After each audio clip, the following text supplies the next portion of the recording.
طيب ايه العسل دي يا خالة حلمين؟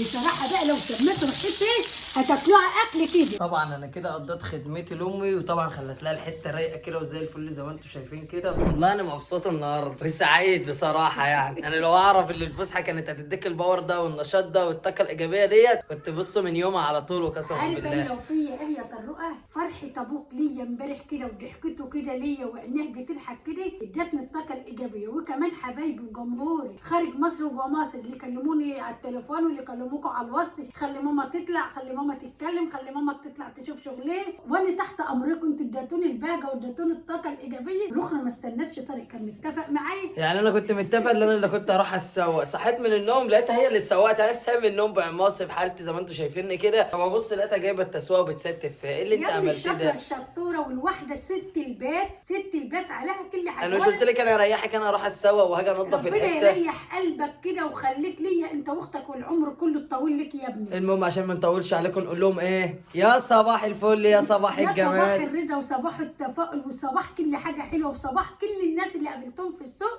رايكم على دماغي وتقدير لكم كلكم خارج مصر وجوه مصر. حب ربنا، حبك كنز، يعني حاجه كبيره قوي. يعني شفت الجنس ايه بقول لك ايه؟ كنز كبير، حاجه كبيره، فرحه كبيره.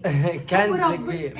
حب ربنا وحبكم يا حبايب قلبي. حتى لو ان فيا ايه لازم انا اقوم ندي لبعضنا الطاقه الايجابيه وندي لبعضنا الحب كده وندي لبعضنا الخضار الجميل اللي احنا اتحرمنا منه من نهار العيد لحد النهارده. انا ما سوقتش من يوم الاربع اللي هو كان قبل العيد، اللي هو قبل العيد. وسوقت والنهارده الاربع يا جماعه. احنا معلش النهاردة بتتسوى الأربع. من السوق بتاعنا، بتتسوى يعني من السوق البلد اللي اللي جنبنا. جنبنا اللي هو سوق دياستي. بصراحه شفت ناس محترمه وقابلت ناس كتير وناس تشال على الدماغ. بكفايه الكلمه الطيبه، بكفايه يعني يقول لك روحي ياكي الجبل بخاطرك يا خاله حلميه. والناس اللي قابلونا على الكوبري بشكر لكم يا حبايب قلبي. اتسوقوا معايا وحطوا لي الحاجه في التوك توك وكانوا عاوزين يجيبوا لي لحد البيت. روحي ياكي الجبل بخاطركم وتسعدوا وتفرحوا انتوا والعالم كله خارج مصر وجوه مصر. صباح التفاؤل، صباح الرضا والروتينات الحلوه والكلام الحلو. طبعا يا حبايب قلبي بطيخ يا جماعه. البطيخه دي ب 30 جنيه بس عسل سكر سكر. عايز ادوق البطيخ. البطيخ في مطلوع بيبقى ساعه حلو وساعه وحش. بس بصراحه والله الراجل كسر البطيخه قال لي حظك حلو يا خاله حلميه. اروح ياكل. لا هي بصراحه حظها حلو، البطيخه مسكره وطعمها جميل. عسل عسل عسل. طبعا انتوا بتقولوا بتحركي ايدك ازاي يا خاله حلميه؟ انا من كتر الخبط دي يا حبايب قلبي الحته دي اللي وجعاني. يعني انا ايدي بحركها كده واجيبها كده بس ما بلحش ارفعها قوي كده. والحمد لله الحمد لله رضا على كل حاجه حلوه. فبطل ونص امر اللي مش حاطط لايك للقناه كله هيحط اللايك وكله هيحط الاشتراك وكله هيحط التفاعل بتاعكم يا حبايب قلبي في الفيديوهات. طبعا ام طارق هتوريكم التسويق بتاعتها. وانا بقى ايه عليا النهارده اللي انا هساعد امي وهعمل لها انت ركن عليك انا هستف لك الحاجه وتحطها في الثلاجه. وعايز اقول لكم شايفين الركنه والدنيا تضرب تقلب، وطبعا عليك انت الاوض تستف برضه البيت. بتضرب تقلب. فهنا هست في البيت وهي هتوريكم التسويق بتاعتكم. وبعد كده بقى جايبه لنا جايبه ايه؟ سمك. ابو طارق قال لي نفسي صينيه سمك زي اللي انت كنت عاملاها لي من زمان. قلت له تؤمر يا حبيبه قلبي وانا اعمل لك بنور عيني. تؤمر يا حبيبه قلبي، يا حبيب قلبي، يا حبيب قلبي ونور عيني. الله يكبر بخاطركم ويخلي لكم عيالكم ويجعلهم برين بكم ويكفوكوا شر الفضايح ويكفوكوا شر الوحش كده. خش يا حبايبي على البلاميط اللي هنعملها صينيه سمك تحفه لسنه اولى مطبخ سنه اولى جواز واللي داخله على الجواز. البلاميطه دي البلاميطه الاصليه يا حبايب قلبي ديت الكيلو ب 100 جنيه. جبت كيلو ونص بايه؟ ب 150 جنيه. استفتاحة السوق ب 150 جنيه. ما يعني ما ناكلش يا كبد امك، ناكل والناس كلها تاكل وتتمتع. الغني والفقير بياكل يا كبد امك. ربنا يجعل الخير عند الناس كلها. الطماطم بايه؟ الكيلو ونص ب 10 جنيه. جبت 4 كيلو اللي هي الكيلو ونص وجبت ايه ب 10 جنيه طماطم اللي هي الطيب. يبقى ايه؟ جبنا ب 40 جنيه طماطم. البطيخه ب 30 جنيه. والله في بطيخ يا طارق ب 50 جنيه. شايفين البطيخه اصلا بس جميل. اهم حاجه الطعم جميله تحفه. دي ب 30 جنيه. يبقى احنا خلصنا من البطيخ والسمك والطماطم. عندنا الجزر كان ونص بالخيار ب 10 جنيه جبت ب 5 جنيه. الاناناس ب 10 ب 20 جنيه جبت ايه؟ نص كيلو او كيلو الا ربع بال 15 جنيه. قاسي تبقى تخلي الناس عروس. الكوسه اللي بتأول نظر وفي ناس ما بتاكلهاش بس انا عودت جوزي واولادي على اللي بياكلوه. اي والله ما كنتش باكلها بس عدنا بناكلها. الكوسه الكيلو وربع بال 10 جنيه جبت تاني ايه ب 5 جنيه. خلاص دي بقى ب 25 جنيه الكيلو. الخوخ جبت تاني كيلو الا ربع بال 15 جنيه. تعالوا الفلفل يا حبايب قلبي بقى الكيلو ب 12 جنيه جبت كيلو بال 12 جنيه. ورق العنب طلي على شبابيكي. ورق العنب دي يا حبيبه قلبي يا سنه اولى مطبخ يا سنه اولى جواز. بوريك المعلومه علشان تفهميه اما تيجي تشتري ورق العنب. الورقه اللي تلاقيها ناعمه والصفرة دي اعرفي اللي ده ورق العنب البنات. اللي تلاقيها سمراء وخشنه، اعرف اللي هو ورق العنب اهو اللي هو الاحمر، وده ورق العنب البنات. خلاص الكيلو ب 20 جنيه، جبت نص كيلو. خلاص جبت هنا بقى، انا كنت عندي حيوان يا حباب قلبي تعبان شويه، جبت له دواء من عند الراجل برضه، كانوا في قلب السوق ب 50 جنيه، هنبقى نحط الدواء مع بعضنا. الخيار الكيلو ب 10 جنيه، جبت كيلو. البرنجان عروسيا برنجان الكيلو ربع بال 10 جنيه، دي بقى ب 20 جنيه، جبت نص كيلو ب 10 جنيه. ليمون البرتقال ب 5 جنيه، جبت ايه ب 5 جنيه. امشي على قد جيبك، انت ممكن تملي تلاجتك من جميع كل حاجه، انصاص انصاص انصاص، ارباع ارباع ارباع، ولا هتحرمي نفسك ولا هتحرمي بيتك ولا هتحرمي ايه تلاجتك من كل حاجه. الفاصوليا الخضراء الكيلو ب 20 جنيه، جبت نص كيلو ب 10 جنيه. عروسيا برنجان، هنعمل بقى محاشي بتنجان ومحاشي فلفل ومحاشي كوسه ومحاشي جميع كل حاجه مع بعضينا، ونحط اللايكات يا حلوه انت وهي مع الخاله حلميه. الكيلو وربع برضك بال 10 جنيه، جبت ب 10 جنيه. ما احنا على قد اسرتك اشتغلي، على قد عندك هات كتير، عشان احنا اسره صغيره واسره محندقه، بنجيب علشان ما نطبخش ونرمي وناكل الحيوان معانا. احنا 3 افراد بس يا جماعه، ونرمي راحت فين؟ الرابعه بتاعتنا ومريم وبنتها راحت الخامسه فين؟ بتاعتنا. ولو حد خبط عليكي برضك الخير بيزيد والله. خلاص عندنا برضو دي الكيلو ب 20 جنيه، جبت نص كيلو، لا مش نص يا حلميه، دي فعلا دي كيلو الا ربع بال 15 جنيه. عندك بقى الخضار، جبت خيار بقى، الخضار جبت جرجير وفجل وبقدونس وكزبره، علشان ما اجريش واجري في الشوارع واقول يا فلانه عندك خضره، عندك جرجيرك، عندك حاجه، ننضفه ونغسله ونلفه كده وننشفه ونلفه في فوطه ونحطه في الثلاجه نسحب منه. يبقى احنا جايبين ب 7 جنيه خضره. معانا بقى الموز الطيب العسل، دي الثاني ب 10 جنيه، التاني دي كيلو ربع بال 10 جنيه. انا جبت من الطري دي عشان ابو طارق ياكل بسرعه وهي كمان ويتغذي، عشان بيسرح يشوف الارض. الموز الجامد بتجيبيه بتركنيه يومين، بس احنا جايبين على قدنا برضه عشان هو بيبوظ كتير في الحار. جبت كيلو وربع ممكن يستهلك النهارده ويخلص باذن الله. الفلفل الاحمر الكيلو ب 20 جنيه، جبت نص كيلو بال 10 جنيه. يعني على قد جيبك اعملي، هتملي بيتك من جميع كل حاجه، ولا هتحرمي بيتك ولا هتحرمي عيالك ولا هتحرمي بعمره الثلاجه بتاعتك دي. هنلم بقى اشيائنا وحاجتنا ونعين البطيخه العسل دي تسقع وترتب على بوطارق يجي من الغد ياكل حاجه كده ترد قلبه. وكمان اعمل له صينيه السمك اللي هو طالبها مني، الهي ما تتحرموا من عيالكم ولا من ازواجكم ولا من حبايبكم، ويجعل البيت مفتوح بحسكم وبحس حبايبكم كلهم. يعني انا عاوز اعرف، انت رحت السوق تنسي الفلفل؟ والله سبحان الله يا واد انا نسيته، صدق. شوف بقى المال الحلال ما بيروحش، المال الحلال بيلف لفته ويجي لصاحبه. انا نسيت الفلفل الالوان والناس جابوه لي لحد البيت اهو.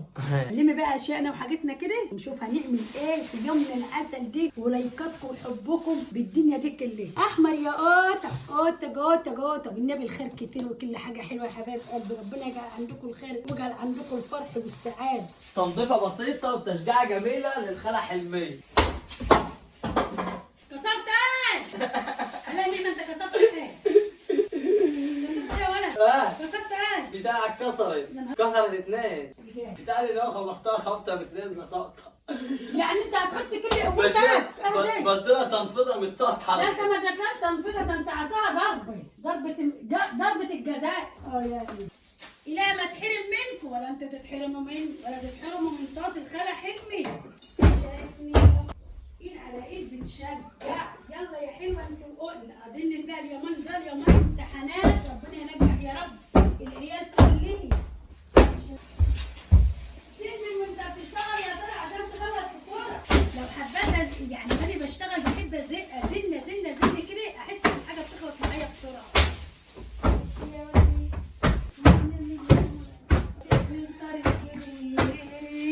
عسل عسل عسل. امال انا ليه ما كلمت يا عسل؟ جايبه له الجاروف وجايبه له المجاش. جايبه له الجاروف وجايبه له المجاش. وعاوزه منك طلب واحد يا واد يا طروف. تعالي كده تعالي كده تعالي كده. يا خرابي يا خراب قلبي عقلي وروحي. اموري. ما انا لازم اسايسه لا يحرم ويسيبني. مش هحرم واسيب. ما هو اداني الطاقه ازاي يقول لي انت فين؟ ما اقدرش احرم نصيبك. اديت الطاقه الايجابيه وهو عارف ان الخاله حلميه حتى لو فيها ضرب نار عمرها ما بتنام ولا عمرها بترتاح لها بال. عاوزاك نظفت دول. لا نظفت. لا لا لا لا لا لا لا دي خفف لي المخدات دي. انا وديها فين عينيه؟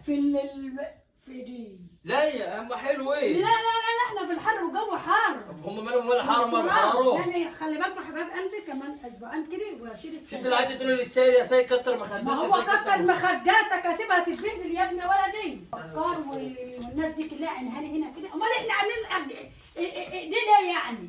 ايوه كده، خلي في كل واحده او اثنين. ايه العسل دي كده يا طارق؟ الهي يتجبر بخاطرك يا طارق يا ابن قلبي كده ويسعدك ويفرحك. عاجبك المخدات كده يعني؟ ايوه عاجبني. والركن على البتوبر ايه؟ باذن الله بقى عاوزين لما نفوق كده نروح المنصوره نجيب لها فرش، اصل ممكن تتردغ مننا. لازم نحافظ عليها بعينين. انت بتعمل ايه؟ بعمل ايه؟ بقى بشد من تحت البتاع اهو. لا ما تشدش. ليه يا حباب قلبي؟ مش تراب ولا حاجه، ده احنا عندنا ناموس بلا هبل. جاموس؟ ده عندنا جاموس زي ما قلت لكم. واحنا بقى هنا في الارياف ما شاء الله، وقدام دارنا الخارج المتوسط اللي احنا بنوريه لكم ده لمم علينا ناموس البلاد كلها. الواد عايز يقشوط. شوفوا والله عايز اشرب. شوف الناموس. هم هيشوفوا ازاي ولا مش هيشوفوا؟ الناموس اهو، الناموس ميت اهو. الكاميرا مش جايبه لغايه ولا ايه؟ نظافه يا كبد امك، نظافه يجعلك من النظافه والسعداء. سيسيبنك وسيسيبنك. سيسيبنك وسيسيبنك. ايوه ونضحك عليهم بحاجه حلوه. فين الحاجه الحلوه؟ اهو الفاكهه اهي. الفاكهه اهي. يعني هنعمل حاجه حلوه ويبقى عندنا حاجه حلوه فلوس. تبذر مره واحده. انا قلت ده فلوس ولا اوعى تتبذر مره واحده. حتى المكتبه هنفضها. لا امال لازم تنفض حتى كل المكتبه حاجة. هنفضها. وانا هرص معاك الثلاجه اهو. ماشي.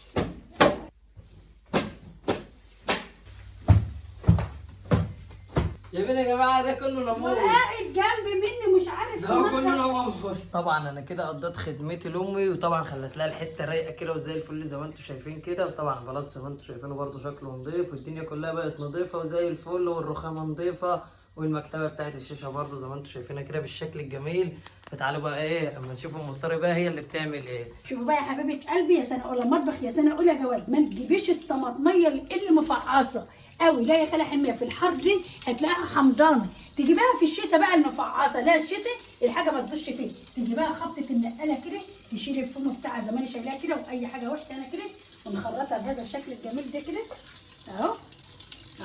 نسويها بقى، نحطها بقى ايه في الثلاجه طول الاسبوع، نشد منها او نحطها في الاكياس او في العلب ونعينها في الفرازه في الوقت اللي احنا ما عندناش طماطم فيه نشد منه. ولا قشطه البلاميطه دي من الاصليه. تعرفها ازاي؟ من اللحمه بتاعتها دي بيضه ومفتحه وزي الفل. ازاي هنعملها؟ السنجاري زي البورو بالظبط. يلا يا سنه اولى مطبخ يا سنه اولى جواز، يلا نعمل سمكنا بقى سنجاري على اصوله، وسنجاري 100 100 ولا فراخ الجمعيه. غسلناه ونضفناه اللي هو ايه البلاميطه اللي احنا قلنا عليه سنجاري. بالوقت الحالي اللي احنا فيه دي معانا منديل كده نمسكه نشوفه بهذا الشكل الجميل دي. شوفوا لحمته بيضه ونضيفه وزي الفل ازاي ما شاء الله تبارك على الله. غسلته بدقيق وبليمون وبملح وبنقطه خل صغيره عشان الخل بيهري السمك وبيهري كمان الفراخ. يعني لما تيجي تغسلي بنقطه صغيره فقط لا غير. ونشوف بقى كده الكلام الحلو ده كده. يا سلام يا خالة حلميه، وحشانه وانتوا وحشيني يا حباب قلبي. تعالوا بقى نشوف بقى التحبيشه الجميله العسل اللي هتاكليه من غير السمك كمان. طب معاك ايه مقاديرك يا خالة حلميه؟ معايا جزر بشراه بهذا الشكل الجميل دي 2، ومعايا بصل مقطعه بهذا تبع ما انت عاوزه تفرميه في التبع، عاوزه تفرميه بايديكي اللي عندك متاح اشتغلي فيه زي خالتك حلميه كده. معايا شبت وكزبره وبقدونس. معانا هنا بقى ايه ملكه الكون بتاع السمك كله. يعني ايه يا خالة حلميه؟ معانا الفلافل والثوم والتحبيشات والحركات بتاعت السمك. معانا هنا فلفل حامي، فلفل بارد، الوان اخضر احمر، والثوم اللي انتوا شايفينه الجميل الحلو ده. تعالوا بقى ايه على البهار بتاعنا. البهار اللي انت عاوزاه حطيه، بس انا عنني ما بحبش البهار كتير في اي اكل علشان كتر البهار بيخلي طعم الحاجه معاكي مش مظبوط. معاكي ايه بقى لسمكك يا خالة حلميه؟ معايا كمون، معايا كزبره، معايا ملح، معايا شطه، معايا بابريكا، معايا معلقه كركم. عاوزه تحطها ما تحطهاش ما تحطهاش. يبقى انا ده البهار بتاعي. معانا هنا بقى عصير الليمون. السمك طبعا بيحب الليمون اهو. معانا 3 ليمونات عصراهم مخليهم بهذا الشكل الجميل. معانا بقى شويه زيت محترمين كده. الزيت ده بقى يبقى محترم. يعني ايه محترم؟ حط حبه حلوين مش حبه قليلين. كتري وما تستخسريش. بص بقى، ونقطة خل صغيرة. طب نقطة الخل ده يا خالة حلميه لو في أي زفارة عندك في السمك هيحوشها على طول. حبة صغيرين أهو، تيجي معلقة أهي. خلاص واحدة. معانا هنا طماطم مقطعاها، طماطمايه مقطعاها مكعبات. خلاص كده الوصفه بتاعتنا كامله مكامله لا محن. هنقلب الكلام الحلو دي كده ما شاء الله تبارك الله اهو. دي تنفع سلطه بقى، سلطه بقى برغيفين عيش كده وحته جبنه حادقه كده وجبنه بيضه وطماطمايه وبصلايه وحته بطاطسايه مشويه كده وتهرسيها مع الكلام الحلو ده. عفوا قرن الفلفل حراق نار نار نار. وارجع واقول ما تكتريش الحاجه الحاميه عشان الناس الكبار المحترمين يعرفوا ياكلوا وكمان الاطفال. في الوقت ده هنحط الحاجات دي هنا كده اهو. وتعالوا بقى معانا هنا، معايا هنا الصينيه بتاعتي الجميله دي.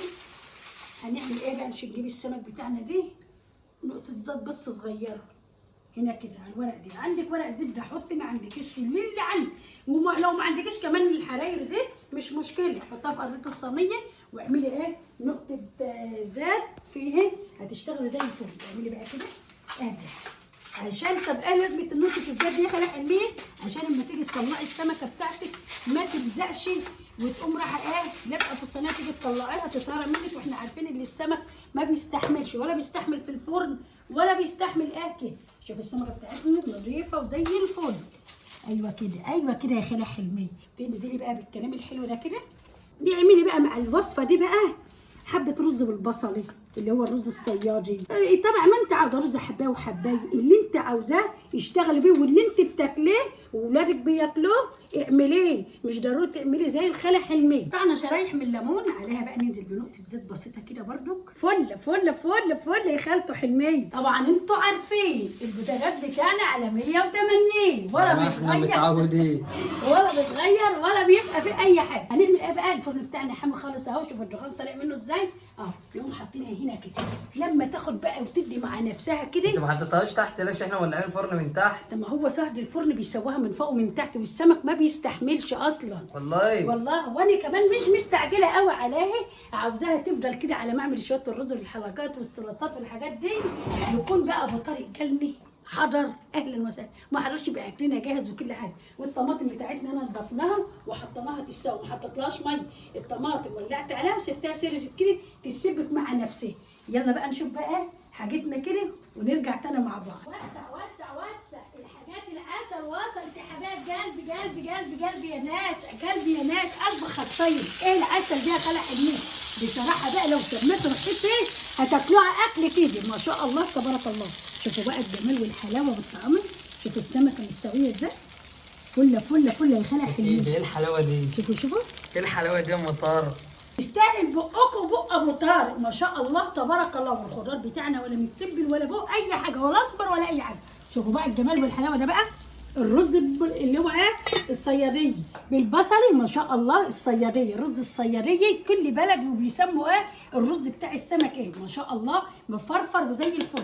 طبعا انتوا عارفين بحمر البصلايه ازاي وكل حاجه بالجمال الحلاوه دي. تعالوا بقى تعالوا بقى يا ناس يا عسل. الجمال دي والحلاوه دي والريحه الطعم الجميل ده يستاهل بقه. السمك بتاعنا فل فل فل وريحته تحفه.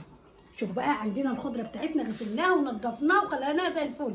والمخلل بتاعنا والسلطات بصل وتوم والفلافل وجزر وخيار وجميع كل حاجه والحبكتشاتات بتاعتها زي ما انتوا بتقولوا كده. بس احنا مش عاملين السلطه علشان ابو طارق ما هواش هنا، ولو عملنا السلطه وخرطنا الطماطم هتبوظ. يبقى احنا نسيبها كده ونحطها في الثلاجه على ما نيجي ناكل نبقى نخرطها. تعالوا بقى شوفوا سلطه الطحينه ما شاء الله.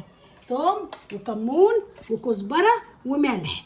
وننزل بقى بالكلام الحلو ده كده يا سيدي كده كده ايه الطاقه الحلوه ده ام طارق؟ كده كده كده. روقي على اكلك كده واعملي اكلاتك وحركاتك لعيالك حاجه بسيطه جميله. فله فله يا خاله حلميه. ده انتوا العسلات وانتوا الطعمات وانتوا كل حاجه حلوه في حياتي يا حبايب قلبي. اهدى اهدى ايه الروقان دي. روقي على نفسك وروقي على بيتك تبقوا فله وقشطه وزي العسل.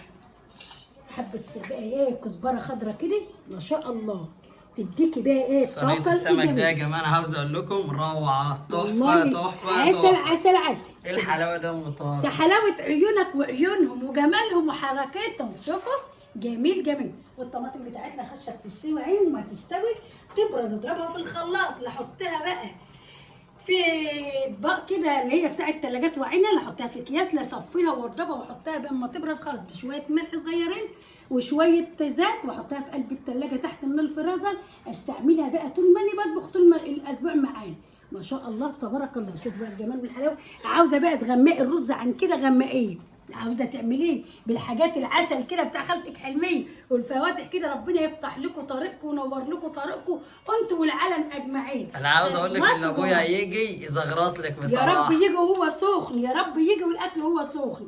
طب لو ما جاي وهو ما هو سخن يا خالي حلميه تعملي، هولع الفرن بردك وهوطي على السمك بتاعنا كده ياخد تشميعه كده، على ما اخرط السلطايه، على ما دف الرز هيكون تقولي انت جاي معاكي ايه نازل من على البوتاجاز على طول. روحي اياكي يتجبر بخاطركم وتسعدوا وتفرحوا وتتهنوا وتعملوا احسن من الخاله حلميه كمان.